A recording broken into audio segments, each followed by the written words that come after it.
काम धंधा तो है नहीं, दिन भर भैंसी की तरह सुतले रहना। तो उठेगा अरे केकर भैंसी सवेरे सवेरे खुला गया बजा के मानो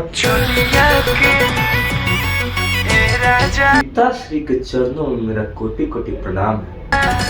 साला ये भरल सर्दी में एक गर्मी की छुट्टी कौन दे दिया है। अंकल जी प्रणाम। हॉस्पिटल से कब आए? हॉस्पिटल?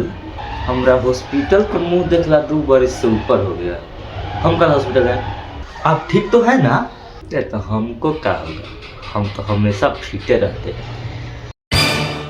आपका तबीयत खराब है ये बोल के 2 हफ्ता से स्कूल नहीं आ रहा है। 2 हफ्ता से स्कूल नहीं आ रहा है कि आपका सेवा में कोनो कमी ना हो जाए।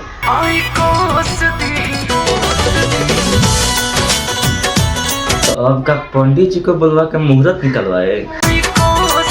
जाइए।